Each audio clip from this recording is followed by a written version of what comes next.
بسم اللہ الرحمن الرحیم الحمد للہ رب العالمین وبہ نستعین وصلی اللہ وسلم علی سید الانبیاء والمرسلین وعلی آلہ واصحابہ اجمعین ومن تبعہم بإحسان الی یوم الدین، اما بعد۔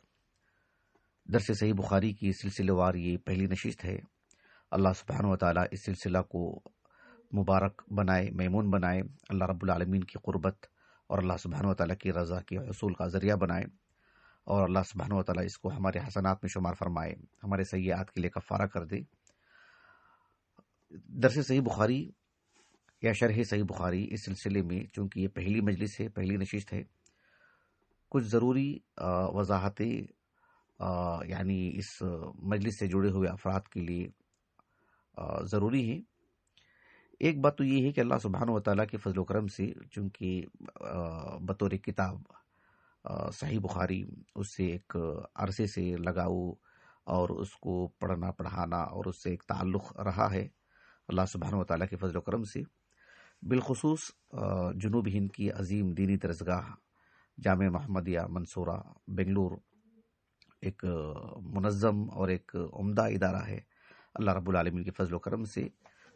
ہماری اپنی شخصی بات کریں تو یہ 11واں سال ہے۔ اللہ رب العالمین یعنی پل پل ہم اللہ سبحانہ وتعالیٰ کے تقرب کا ذریعہ بنائے، اللہ رب العالمین کی یعنی خوشنودی حاصل ہونے کے اللہ رب العالمین مزید مواقع عطا فرمائے۔ تو جامعہ محمدیہ منصورہ بنگلور میں چونکہ یہ 11واں سال ہے، لیکن یعنی بنین میں یعنی لڑکوں کا جو شعبہ ہے اس میں فضیلت کی اگر بات کرتے ہیں تو عرصہ سے یہ حصہ نہیں تھا، یہ شعبہ نہیں تھا۔ رب العالمین کے فضل و کرم سے الحمدللہ جب یہ شعبہ یعنی اثر نو داخل کیا گیا جامعہ محمدیہ منصورہ بنگلور میں، تو اس میں صحیح بخاری کی مسئولیت یعنی میرے حصے میں آئی۔ اللہ سبحانہ وتعالیٰ نے کافی آسانیاں پیدا کی، اور ہمارے محترم شیخ الجامعہ شیخ خالد مشرف بن عبد الجلیل عمری حفظہ اللہ تعالی نے اعتماد جتایا اور جو ہے کتاب میرے ذمہ دی، اور اس کو دوران تدریس جو عام طور پر درس نظامی کا جو حصہ ہے صحیح بخاری پڑھانے کا، اس کے علاوہ بھی الگ سے ایک وقت لے کر کے دوران یعنی تدریس میں نے کچھ کتابیں کافی تفصیل سے پڑھائی میں نے، جیسے کتاب النفقات ہے صحیح بخاری کی، کتاب النفقات ہے اور کتاب الاجارہ ہے، اسی طرح سے کتاب الایمان کا ابتدائی حصہ کم و بیش یعنی 15 کے قریب حدیثیں تفصیل سے ہم نے پڑھی ہیں الحمدللہ، اور وہ سب ریکارڈ ہیں موجود ہیں یوٹیوب پر۔ اور صحیح بخاری ہی میں کتاب الرقاق اس کا بالکل ابتدائی حصہ، تو صحیح بخاری کی یہ کچھ کتابیں رہیں، اور کتاب الطب بھی اس کو داخل کر لے سکتے ہیں، کتاب الطب کا بھی تقریباً پونا حصہ ہم نے یہ سب حدیث سے ہم نے تفصیل سے ایک ایک حدیث سندن متنن بہت تفصیل سے ہم نے پڑھی ہیں اللہ تعالیٰ کے فضل و کرم سے، اور یہ سب یوٹیوب پر موجود ہے الحمدللہ۔ لیکن اس کا تعلق صرف جامعہ کی طلباء سے رہا، البتہ اس کو ہم نے داخل کر دیا تھا یوٹیوب پر۔ آج سے کم و بیش یعنی میں سمجھتا ہوں 2 سال قبل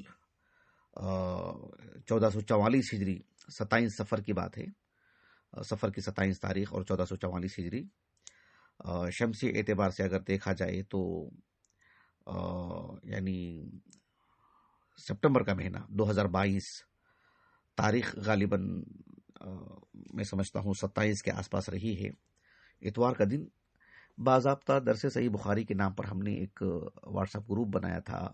اور ملک بھر کے اس میں افاضل جو ہے داخل ہوئے تھے الحمدللہ۔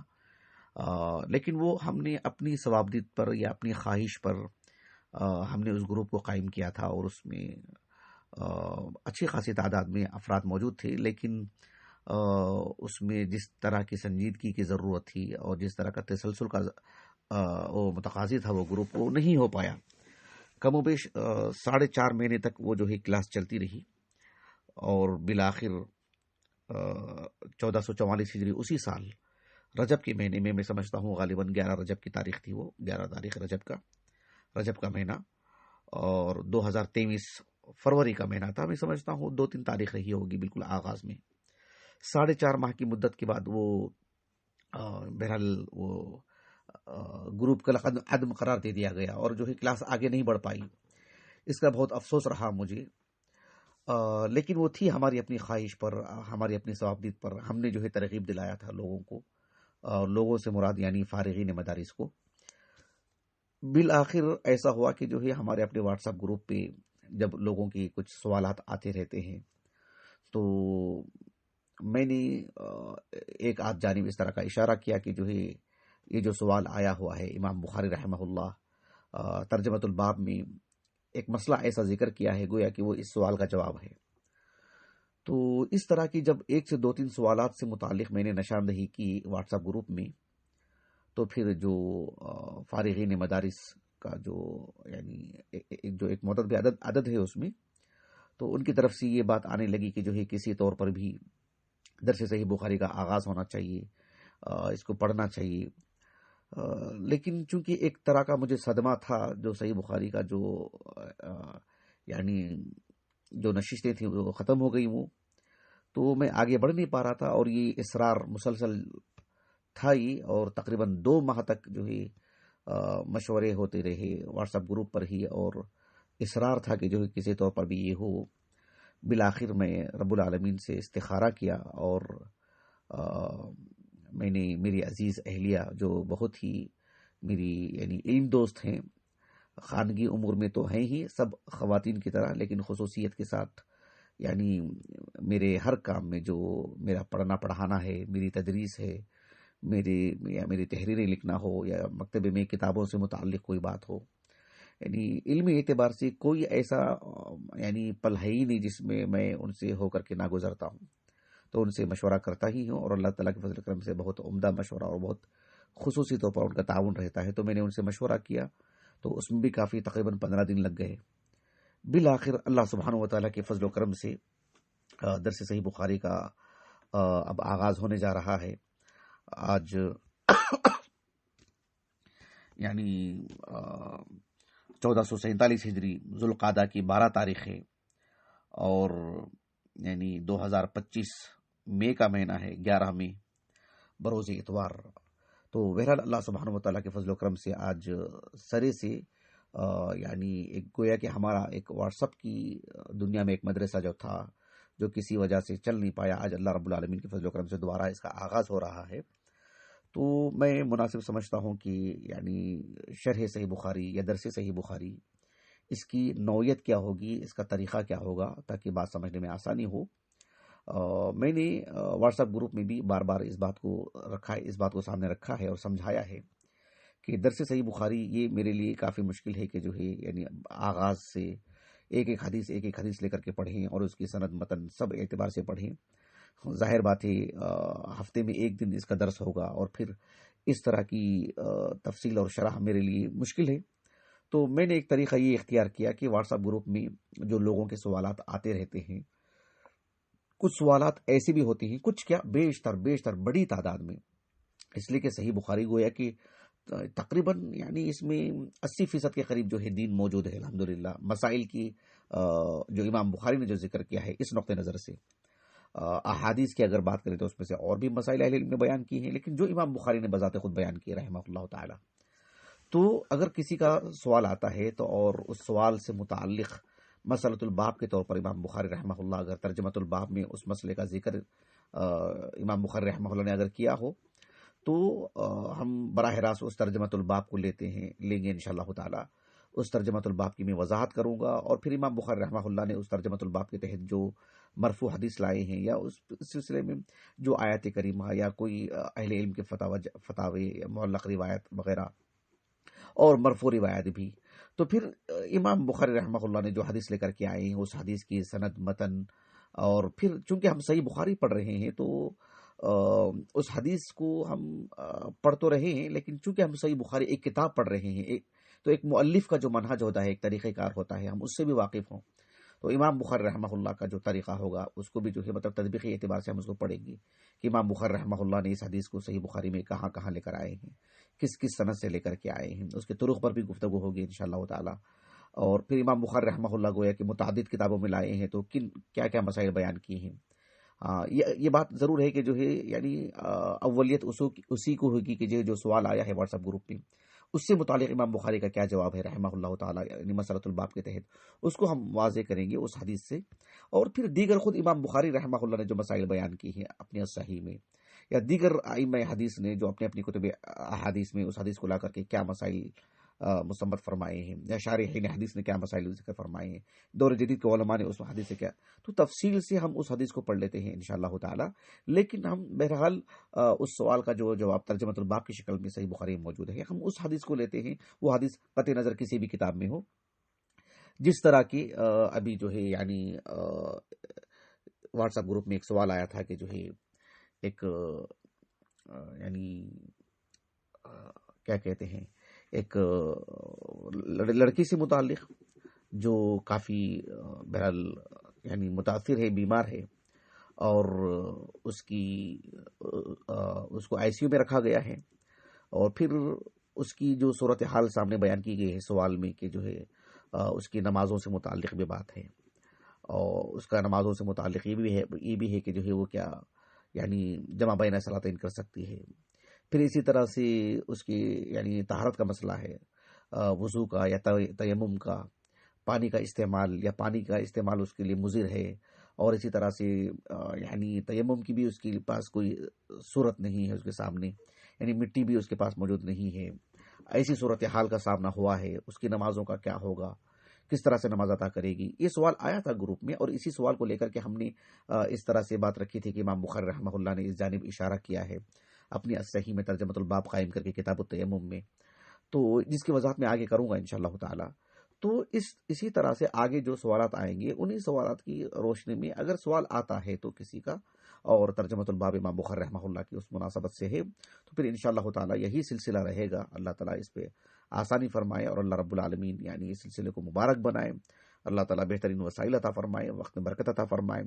اور اللہ رب العالمین پڑھنے پڑھانے والے کے لیے اس کو قبولیت عطا فرمائے، اور اللہ سبحانہ و تعالیٰ کی قربت کا ذریعہ بنائے. اللہ تعالیٰ عمل کی توفیق عطا فرمائے. تو یہ صورتحال ہوگی انشاءاللہ تعالیٰ. تو بہرحال میں سوال کی قدر وضاحت میں نے کی ہے، مزید اس سلسلے میں روشنی ڈالوں گا انشاءاللہ تعالیٰ. اللہ تعالیٰ اس بچی کی جو ہے صحت و عافیت اس کو عادت عطا فرمائے. لیکن چونکہ یہ ایک طرح سے ایک درس بخاری کی پہلی مجلس ہے، تو انشاءاللہ تعالیٰ اس سوال کی مزید وضاحت اور وضاحت کے ساتھ ساتھ امام بخاری رحمہ اللہ نے اپنی الصحیح میں کیا ترجمہ قائم کیا ہے، اور اس کی وضاحت اور اس سلسلے میں جو حدیث امام بخاری لائے ہیں رحمہ اللہ تعالیٰ، اسے اللہ ہی بہتر جانتا ہے کب اس کا اختتام ہوگا. ہم اس حدیث کو پڑھیں گے اپنی طاقت کے اعتبار سے، اپنی معلومات کے اعتبار سے. پھر اس کے بعد انشاءاللہ تعالیٰ یہی سلسلہ جاری رہے گا. باضابطہ ہم آغاز سے ایک ایک حدیث لے کر کے نہیں پڑھیں گے، بلکہ حسب ضرورت جو مسئلہ آیا ہے اس مسئلے سے متعلق الصحیح میں کہاں کیا امام بخاری نے ذکر کیا ہے، اس کتاب سے متعلق، اس ترجمۃ الباب سے متعلق، اس حدیث سے متعلق، یہی ایک طریقہ رہے گا. ہمارا اپنا ایک طریقہ ہے، اس طرح کی شرح کا آغاز سے کرنا ہمارے لیے مشکل ہے، تو یہ طریقہ انشاءاللہ تعالی ہم اختیار کرنے جا رہے ہیں. بارک اللہ فیکم جمیعا. بارک اللہ فیک. سب سے پہلی بات یہ ہے کہ اللہ تعالیٰ جو ہے اس بچی کو صحت و عافیت عطا فرمائے، پرسکون زندگی عطا کرے، اور اللہ رب العالمین ایک عام انسان کی جو اللہ تعالیٰ نے عمومی صحت عطا کی ہے وہ عطا فرمائے. بارک اللہ فیہا. اب رہی بات اس سوال میں کئی باتیں ہیں، لیکن ہمارے موضوع سے متعلق ایک بات یہ بھی ہے کہ اگر ایک ایسا انسان، ایک ایسا مسلمان جو بہت بیمار ہے، اور ایسا بیمار ہے لا قدر اللہ تعالی کہ پانی کا استعمال بھی اس کے لیے مضر ہے، اور وہ حرکت بھی نہیں کر پا رہا ہے، وہ تیمم بھی نہیں کر پا رہا ہے، یا مان لیجیے کہ مٹی بھی اس کے پاس نہیں ہے، تو ایسی صورت میں وہ نماز کیسے پڑھے گا؟ پانی بھی نہیں ہے، یا پانی ہے پانی کا استعمال نہیں کر سکتے ہیں، اور مٹی وہاں پر نہیں ہے،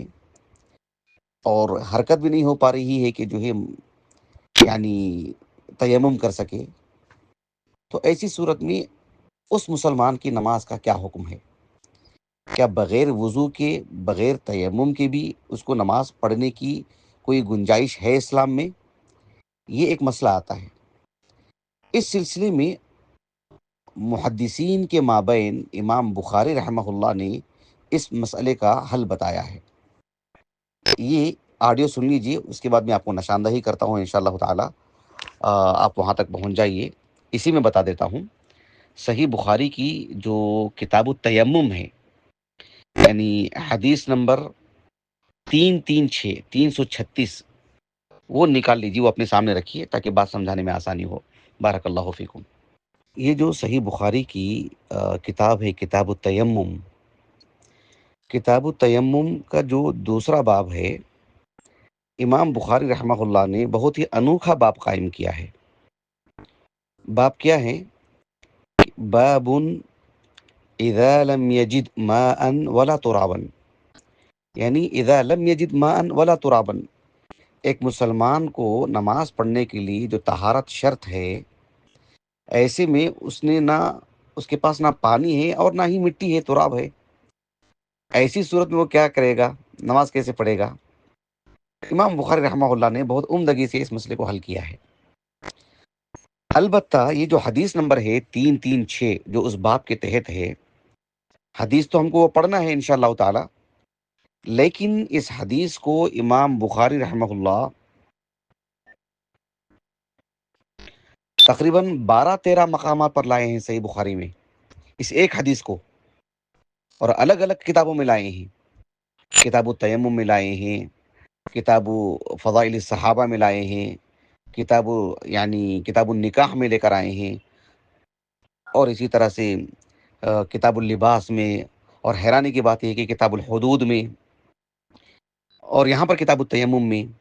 ان سب مقامات پر اس حدیث کو لائے امام بخاری رحمہ اللہ۔ خود کتاب التیمم میں 2 مقام پر لے کر آئے ہیں۔ کتاب التیمم کی جو پہلی حدیث ہے، حدیث نمبر 334 اس میں بھی یہ حدیث ہے، لیکن امام بخاری رحمہ اللہ نے جو تقریباً 12-13 مقامات پر صحیح بخاری میں لائے ہیں، اس حدیث کو سبھی مقامات پر الگ الگ سند سے لے کر آئے ہیں۔ گویا کہ محدثین کے پاس یہ 13 حدیثیں ہوتی ہیں، کیونکہ ان کے پاس اسانید کے بدلنے سے وہ حدیث کا جو نمبر ہوتا ہے وہ آگے بڑھتے رہتا ہے۔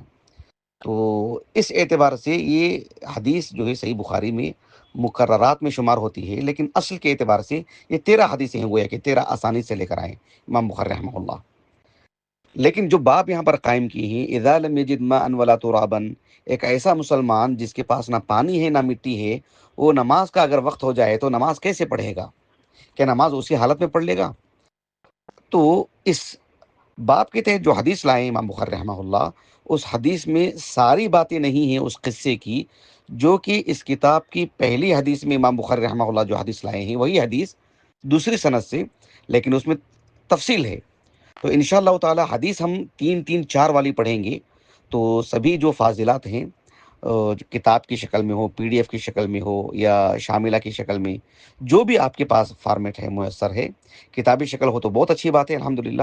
تو اس حدیث کو سامنے رکھیے، تو پہلے باب کی وضاحت ہو جائے گی،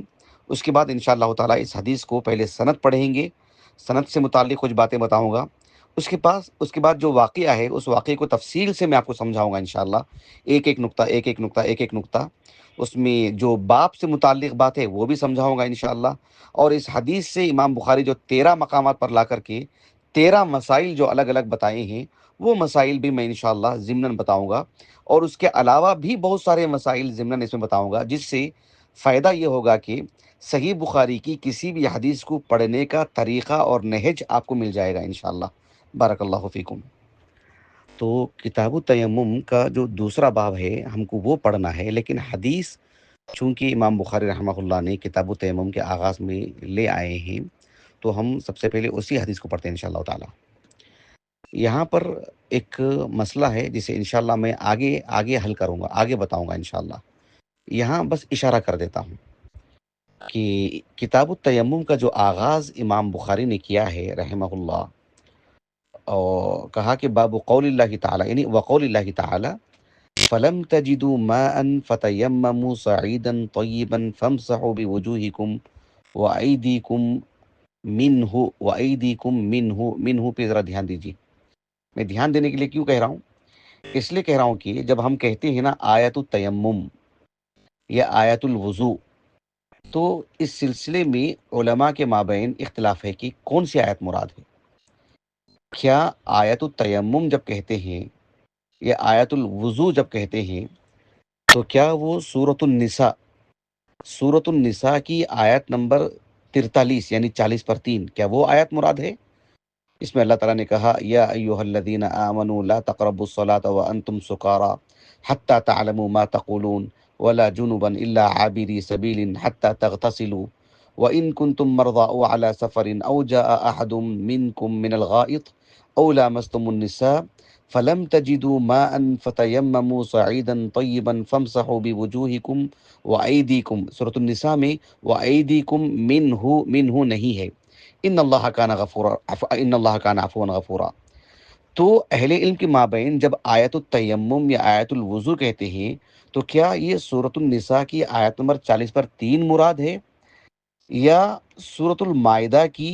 جو آیت نمبر 6 ہے یا ایھا الذین آمنوا اذا قمتم الى الصلاة فاغسلوا وجوهکم وایدیکم الى المرافق وامسحوا برؤوسکم وارجلکم الى الكعبین وان کنتم جنبا فطہروا وان کنتم مرضى او على سفر او جاء احد منکم من الغائط او لامستم النساء فلم تجدوا ماء فتیمموا صعیدا طیبا فامسحوا بوجوهکم وایدیکم منہ جو امام بخاری جو آیت نقل کرے ہیں وَأَيْدِيكُم مِّنْهُ. گویا کہ امام بخاری رحمہ اللہ اس بات کی طرف اپنا میلان دکھا رہے ہیں کہ آیت التیمم یا آیت الوضو جب کہتے ہیں تو اس سے مراد یہ سورۃ المائدہ کی آیت کریمہ ہے. لیکن علماء کے مابین وجہت نظر الگ الگ ہے. وہ آگے میں آپ کو بتاؤں گا انشاءاللہ تعالی کہ ہم کیسے تعین کریں گے کہ آیت الوضو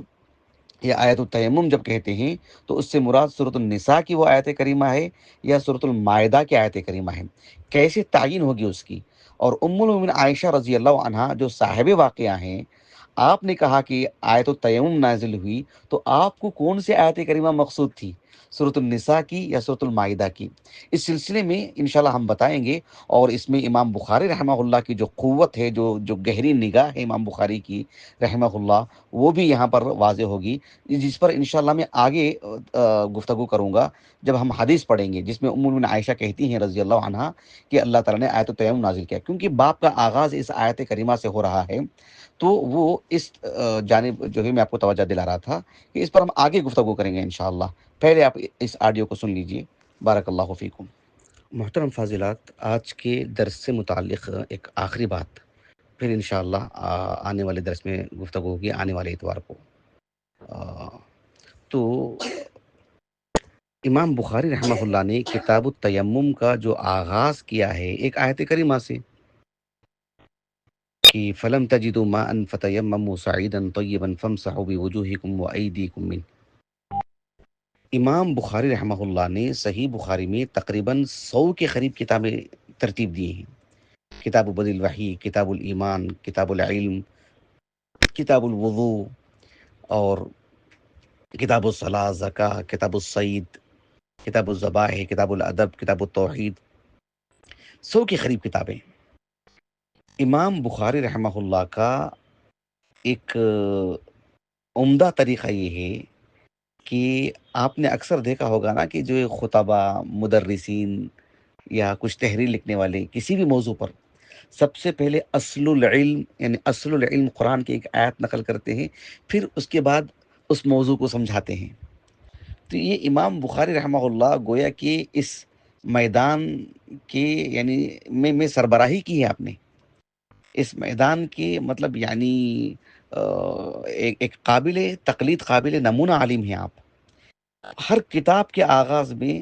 امام بخاری رحمہ اللہ آیت کریمہ کا ایک قطعہ نقل کرتے ہیں اس موضوع سے متعلق، اور گویا کہ اس آیت کریمہ کی تفسیر میں اللہ کے رسول کی جو احادیث ہیں صلی اللہ علیہ وسلم اسے ذکر کر دیتے ہیں. گویا کہ اس آیت کریمہ کی پوری تفسیر ہے جو حدیثیں کہ آپ کے معیار پر ہیں، وہ حدیثیں لے کر آ جاتے ہیں. ساری کتابیں، صحیح بخاری کی جتنی بھی کتابیں ہیں اس پر میں نے تفصیل سے کام کیا ہے الحمدللہ، کچھ اشارے میں، تو اس پر مزید تفصیل کی ضرورت ہے انشاءاللہ تعالی. تو یہ بھی ایک انوکھی بات ہے صحیح بخاری کو لے کر، جو کسی اور کتاب میں ایسی نہیں ملے گی یہ بات، کہ کسی بھی کتاب کا آغاز امام بخاری رحمہ اللہ ایک مناسب آیت کریمہ جو اس موضوع سے متعلق ہے وہ نقل کرتے ہیں. گویا کہ اس آیت کریمہ کی تفسیر، گویا کہ تفسیر کے باب میں امام بخاری کی خدمات بے مثال ہے ماشاءاللہ تعالی. اس کا ایک صحیح بخاری میں ایک کتاب التفسیر بھی ہے بذات خود ایک کتاب تفسیر ہے، وہ خود بڑی ضخیم کتاب ہے، لیکن تفسیری کام جو امام بخاری نے کیا ہے وہ اس نہج سے بھی کیا ہے کہ کتاب کا آغاز ایک آیت کریمہ سے کرتے ہیں اور پوری کتاب میں آگے حدیثیں لا کر کے گویا کہ اس کی تفسیر کے طور پر بتاتے ہیں. تو یہ بھی اس کا ایک شاہکار ہے، اس کا ایک مظہر ہے. تو انشاءاللہ یہ آخری بات ہے ہمارے آج کے درس سے متعلق. انشاءاللہ اللہ توفیق عطا فرمائے. آنے والے اتوار کو غالباً میرا سفر بھی ہے، تو اس کی کلاس آگے پیچھے کچھ کرنے کی کوشش کریں گے انشاءاللہ تعالی. اللہ آسانی فرمائے. بارک اللہ فیکم.